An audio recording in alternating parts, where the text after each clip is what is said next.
한 주간 평안하셨습니까? 네. 찬송가 435장 1절과 3절 부르고 예배를 시작하겠습니다.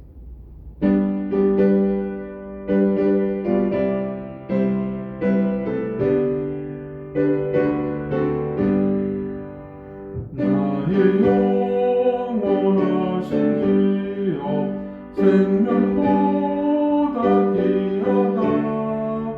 나의 갈 길 다가도록 나와 동행하소서. 주께로 가까이 주께로 가오니 나의 갈 길 다가도록 나와 동행하소서. 어두운 골짝 지나가며 험한 바다 건너서 천국 문에 이르도록 나와 동행하소서. 주께로 가까이 주께로 가오니 나의 갈 길 다가도록 나와 동행하소서. 아멘.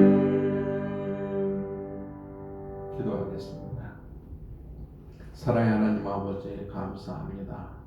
오늘 이 귀한 주일을 통해서 저희를 만나 주시고 하나님께서 영광을 받으시며 말씀을 통해서 저희들이 다시 한번 우리들의 위치를 확인할 수 있는 또 새 힘을 공급받는 귀한 시간으로 축복하여 주시옵소서.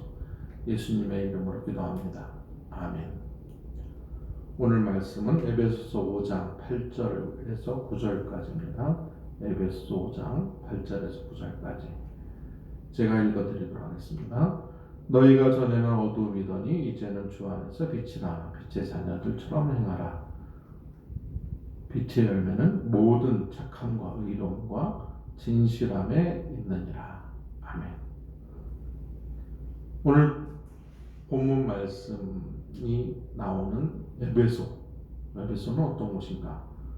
에베소는 로마 제국의 가장 큰 도시 중에 하나로서 정치적으로는 아시아의 속주의 수도였습니다.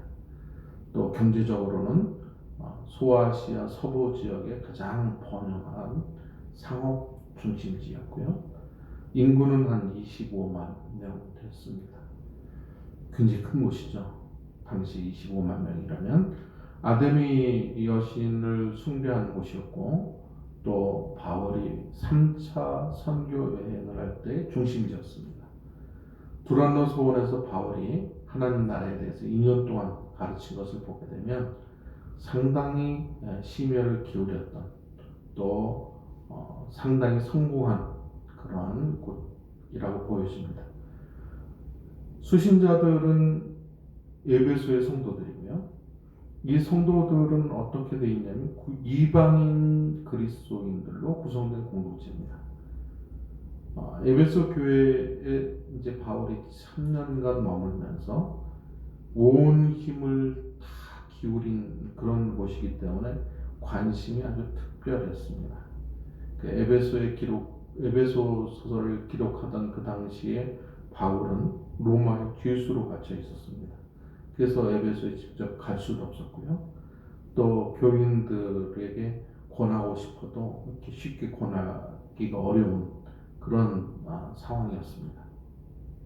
옥중에서 바울은 그리스도 안에서 성도들에게 주어진 축복, 또 교회에 관한 하나님의 비밀, 이것을 전하고 싶어 했습니다. 그래서 이 에베소서는 교회에 대해서 많은 부분을 할애하고 있습니다. 왜냐하면 아시아의 교회들은 이방인과 유대인들이 섞여 있기 때문에 언제든지 분열될 수 있는 그런 조짐이 있었던 거죠. 그래서 구조를 보게 되면 1장은 인사, 2장과 3장은 교회론, 4장에서 6장 20절까지는 그리스도인의 삶에 대한 가르침, 또 6장 21절에서 24절까지는 맺는 말로 구성이 되었습니다. 이 에베소서가 현대 우리 크리스천들에게 갖는 의미는 어떤 것이냐면, 구원받은 사람들이 이방인 가운데서 그 어려움을 어떻게 겪어 나가야 되는가 하는 것들에 대해서 쓰여져 있기 때문에 우리가 참 도전이 되는 그런 말씀입니다. 또 구원받은 사람들이 새 피조물로서의 삶을 사는 데 있어서 개인의 삶뿐만 아니라 공동체, 즉 가정, 또 교회, 사회, 이런 곳에서 변화와 성장을 어떻게 도모할 수 있는지에 대한 부분을 잘 기록해 놨습니다. 그래서 우리가 그리스도 안에서 어떻게 다 자라야 되는가 하는 것들을 알 수 있는 것이 바로 에베소서 말씀입니다. 오늘 본문 말씀을 보게 되면요, 첫 번째 우리의 정체성에 대해서 얘기하고 있습니다. 5장 8절 말씀인데요, 너희가 전에는 어둠이더니 이제는 주 안에서 빛이라, 빛의 자녀들처럼 행하라, 이렇게 말씀하고 있습니다. 주 안에서 빛이라, 빛의 자녀들처럼 행하라. 그러므로 세상에서는 빛으로 살아가야 된다. 어두운 세상에 빛으로 살아가야 된다. 그렇기 때문에 우리가 감추어 줄 수 없다. 언제나 드러나진다는 것입니다. 여러분, 언제나 드러나지는 내 삶의 모습, 이 모습을 통해서 다른 사람들이 어떤 영향을 미치고 있습니까? 마태복음 5장 14절의 말씀을 보게 되면요, 너희는 세상의 빛이라 산 위에 있는 동네가 숨겨지지 못할 것이요 라고 되어 있습니다. 우리 때문에 숨겨지지 못하고 죄악이 드러나지게 된다 그런 거죠.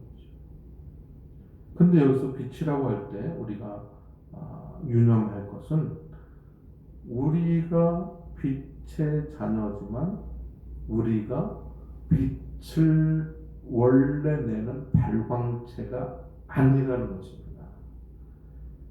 우리에겐 빛을 낼 만한 것이 전혀 없습니다. 발광체로의 빛은 바로 예수 그리스도죠. 우린 그래서 이 빛이신 예수님을 마음에 모시고 이 빛을 반사하는 것뿐입니다. 참 감사한 일이죠. 주님을 반사하는 존재. 따라서 빛의 자녀답게 살라고 한다는 얘기는, 내가 뭔가 빛을 드러내기 위해서 막 무엇을 만들어내지 않아도 된다는 것입니다. 이게 얼마나 감사한 일입니까? 그러니까 내 속에 계신 빛 대신 예수님이 드러나도록 하면 된다는 것. 그러니까 내 속에 회개하지 않는 죄가 있거나 또 어떤 내 욕망으로 내가 불투명해진다면 이 빛이 안 보이겠죠. 그러나 날마다 말씀을 가까이 하고 또 묵상에 힘쓰고 기도하는 일에 힘써서 예수님으로 채우면 우리가 점점 투명해져서 빛을 반사할 수 있다는 것입니다. 또 우리는 뭔가를 해서라기보다는 우리가 세상에 들어가게 될 때 빛이기 때문에 어둠이 불편해한다는 것을 볼 수가 있습니다. 어두움들은 어떻게 합니까? 윗사람을 좀 씹기도 하고 또 뒷담화도 좀 하고 이렇게 안 좋은 이야기 이런 것들을 이야기하면서 좀 친해지기도 합니다. 그런데 우리가 그곳에 들어가면 주춤하게 된다는 거죠. 고린도전서 6장 2절은 이렇게 말하고 있습니다. 성도가 세상을 판단할 것을 너희가 알지 못하느냐. 세상도 너희에게 판단을 받겠거든 지극히 작은 일 판단하기를 감당하지 못하겠느냐라고 말씀하고 있습니다. 요즘은 이 역할이 잘못되어서 빛인 우리가 어둠 취급당하는 경우가 있는데, 우리의 정체성은 빛이라는 것입니다. 한번 따라해 볼까요? 우리의 정체성은 빛이다. 예. 우리의 정체성은 빛입니다. 8절이 그것을 말하고 있습니다. 빛된 저와 여러분들 되시길 바랍니다. 두 번째로 9절 말씀인데요. 빛의 열매는 모든 착함과 의로움과 진실함에 있느니라. 빛이라고 얘기할 때 빛의 자녀답게 행하는 것은 무엇인가?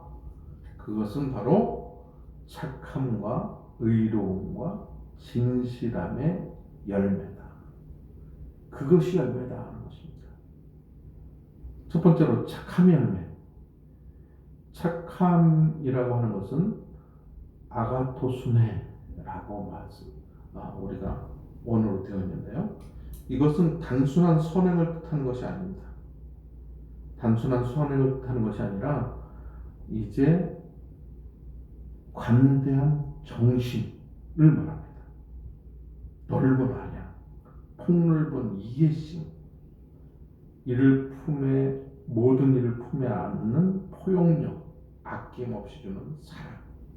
이것이 바로 착함의 의미입니다. 빛된 성도는 부드럽고 온유하고 모든 이에게 희망을 주고 위로를 주는 사랑의 증거자라는 것입니다. 우리 성경에서 착한이라는 단어가 나온 성경 구절을 보게 되면 이 착함의 열매가 어떤 열매인가를 볼 수가 있습니다.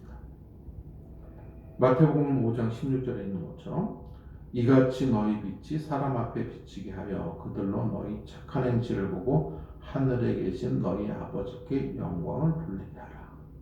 아멘. 우리의 착한 행실을 보고 하나님께 영광을 돌리게 하는 것, 이게 착함의 열매라는 거죠.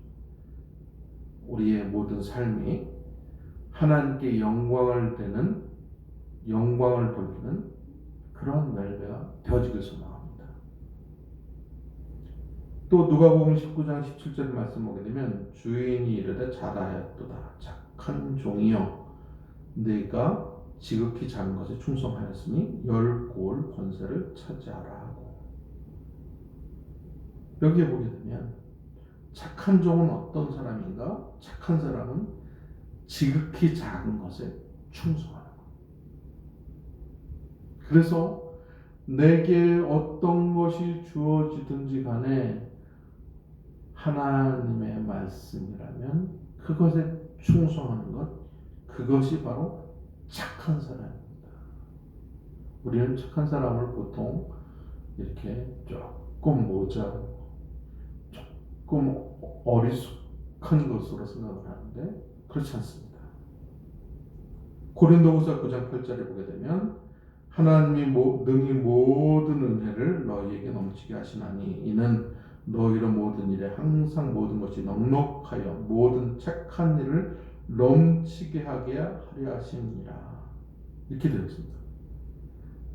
은혜를 너에게 넘치게 하는데 그것이 착한 일로 나타나죠. 이것은 흉내내지 못하는 것, 흉내내는 것이 아니라는 것입니다. 즉 흉내내서 지치지 않는다는 거죠. 착한 사람, 착한 열매를 맺는 사람 어떤 사람이면 지치지 않는 사람. 여러분이 주님을 따르다가 지치지 아니하는 사람이 되길 바랍니다. 갈라디아서 6장 10절 말씀에 그러므로 우리는 기회 있는 대로 모든 이에게 착한 일을 하되 더욱 믿음의 가정들에게 할지니라. 착한 열매 맺는 사람 어떤 사람인가? 가정에서부터 인정받는 사람. 바로 그것입니다. 여러분 가정에서 인정받고 있죠? 네. 그게 착한 열매입니다. 빌립보서 1장 6절 말씀. 너희 안에서 착한 일을 시작하신 이가 그리스도 예수의 날까지 이루실 줄을 우리는 확신하노라. 이 말씀은 뭘 뜻하고 있습니까? 착한 일은 지속적으로 그리스도의 날까지 이루어진다. 우리의 착함의 열매는 어떻습니까? 그리스도의 날까지 이루어지게 되어 있습니다. 디모데전서 1장 19절 말씀. 믿음과 착한 양심을 가지라. 어떤 이들은 이 양심을 버렸고 그 믿음에 관하여는 파선하였느니라. 믿음과 착한 양심이 같이 하고 있습니다. 착한 열매, 착함의 열매는 믿음이 있는 사람이다. 우리의 믿음으로 말미암아 착함의 열매가 있다는 증거가 있는 그런 귀한 성도들이 되어지길 소망합니다. 두 번째로 의로움의 열매입니다. 빛의 자녀로서 맺게 되는 또 한 가지 열매는 의로움의 열매다.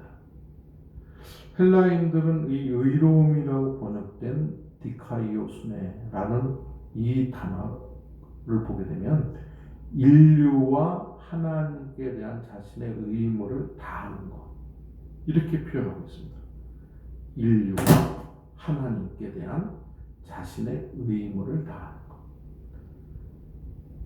의로움이라고 하는 것은 의무에 대한 온전한 수행을 뜻하는 것입니다. 율법에 순종하고 말씀이 요구하는 것에 온전히 응하는 행위로 어긋남이 없이 드러나는 그것이 바로 의로움의 열매입니다. 성경에 누구가 생각이 납니까? 바나바가 생각이 나죠. 바나바는 바울을 수용해 줬습니다. 바울은 예수 믿는 사람을 잡아 죽이는 데 앞장섰던 사람이죠. 그가 다메섹 도상에서 변화되었을 때 아무도 그를 만나기를 꺼려했습니다. 그를 만나고 싶어 하지 않았습니다. 그런데 바나바가 바울을 수용하고 그리고 위험과 부담감 속에서 또 자신의 이미지가 어떻게 되든 그것에 상관하지 않고 제자들에게 소개했던 것을 보게 됩니다. 또 고향에 바울이 내려가 있을 때 안디옥에서 목회하면서 바나바가 당회장으로서 어떻게 합니까? 전혀 알아주지도 않던 사람을 데려다가 씁니다. 안디옥에서 같이 사역을 하고 있죠. 또 안디옥에서 같이 사역을 할 뿐만 아니라 선교하는 데 있어서도 같이 합니다. 그런데 중간에 마가 요한이 되돌아갑니다. 선교가 너무 힘들어서 되돌아가게 되죠. 이때에도 말 한마디 하지 않습니다. 2차 전도 여행을 할 때 바울은 마가 요한 못 데리고 간다고 했습니다. 그런데 바나바는 어떻습니까? 데리고 가자. 이때 심한 다툼이 일어났어요. 사실은 바울이 상황적으로 보면 바나바에게 그렇게 할 수 없습니다. 그런데 바나바는 본인이 키워주고 세워준 사람이 적극적으로 자기는 못한다고 얘기했을 때 그러면 그만둬라 이렇게 얘기하고 선교 나는 끝이다 이렇게 말하지 않았습니다. 바울과 실라가 1차 전도 여행 갔던 그 길을 통해서 가고 있을 때 그 반대편 방향으로 마가 요한을 데리고 선교를 떠난 것을 보게 됩니다. 의견이 달라도 그는 선교하는 일을 멈추지 않았습니다. 하나님에 대한 자신의 의무를 멈추지 않았습니다. 그리고 마가 요한을 잘 훈련시켜서 이제 바울에게 아주 유익한 사람으로 변할 수 있도록 그렇게 만들어줬죠. 디모데후서 4장 11절 누가만 나와 함께 있느니라. 바울의 말이 아닙니다. 누가만 함께 있었습니다. 의사인 누가가 이제 계속해서 바울을 돌보고 있었죠. 그런데 다른 사람이 없습니다. 이때 내가 올 때 마가를 데리고 오라. 디모데에게 이렇게 막 얘기합니다. 그가 나의 일에 유익하니라. 그가 나의 일에 유익하니라. 마가 요한이 유익한 존재를 변했습니다. 그 일을 누가 했습니까? 바나바가 했습니다. 어떻게 했습니까? 하나님에 대한 자신의 의무를 조용하고 꾸준하게 실행했다는 것을 볼 수가 있습니다. 누가 뭐라 할지라도 하나님에 대한 우리 자신의 의무를 다함으로 말미암아 의로움의 열매를 드러내는 빛의 자녀들이 되어지길 소망합니다. 세 번째로 진실함의 열매입니다. 진실함을 뜻하는 이 헬라어 단어는 알레테이아인데 이것은 도덕적인 진실, 실제로 행하는 실행함의 진실을 얘기합니다. 이건 마치 자신의 백성을 위해서 목숨을 버림으로 자신의 사랑에 대해서 진실성을 증명한 예수님의 행동을 얘기합니다. 사랑, 공의, 자비, 긍휼에 있어서 거짓이 없었던 예수님의 모습. 이러한 자신의 열매를 빛된 성도는 하나님 앞에 맺게 된다는 사실을 우리들에게 보여주고 있습니다. 우리는 그리스도인이죠. 예수님을 따르는 존재들입니다. 그렇기 때문에 매사에 진실함이 있어야 됩니다. 우리를 볼 때 진실한 사람, 빛의 자녀라고 얘기할 수 있는 저와 여러분들이 되어지길 소망합니다. 이렇게 되려면 어떠한 질문을 할 때, 어떠한 평가를 할 때 그렇게 될 수 있을까요? 이 열매는 얼마나 실하게 잘 열렸는가를 통해서 평가하게 됩니다. 그 평가할 수 있는 질문들이 있는데 첫 번째가 바로 하나님께 영광이 되는가 하는 것입니다. 이것을 했을 때 하나님의 영광이 되는가? 영광이 된다면 빛의 자녀인 거죠. 두 번째로는 타인에게 걸림이 되지 않아야 합니다. 영광이 되더라도 타인에게 걸림이 된다면 우리가 중지해야 되는 것입니다. 세 번째로는 양심의 거리낌이 없어야 됩니다. 네 번째로는 그리스도를 기쁘게 하는 것이어야 됩니다. 정말 그리스도가 예수님께서 이것을 좋아하실까? 예수님이라면 어떻게 하셨을까? 물어봐야 되는 거죠. 다섯 번째로 이것을 통해서 생활에 간증이 되겠는가 하는 것입니다. 내가 나중에라도 이것을 얘기했을 때 이게 간증이 될 수 있겠는가? 신앙에 있어서 회색지대는 없습니다. 어둠 아니면 빛입니다. 우리는 빛의 자녀로서 빛의 열매가 있는, 즉 선함과 의로움과 진실함의 열매가 있는 그러한 저와 우리 성도님들이 다 되어지길 소망합니다. 오늘 말씀 다시 한번 읽고 마치겠습니다. 에베소 5장 8절 말씀. 너희가 전에는 어둠이더니 이제는 주 안에서 빛이라. 빛의 자녀들처럼 행하라. 빛의 열매는 모든 착함과 의로움과 진실함에 있느니라. 아멘.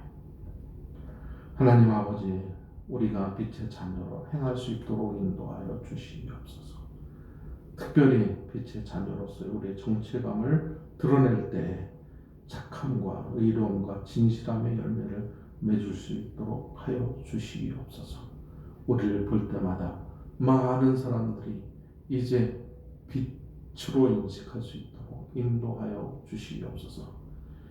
이제는 우리 주 예수 그리스도의 은혜와 하나님의 놀라우신 그 사랑과 성령님의 감화감동에 충만하신 은사가 빛된 빛의 자녀로서 삶을 살길 소망하는 우리 예배하는 성도님들과 함께한 고족들 위해 이제로부터 영원토록 함께 하실지어다. 아멘.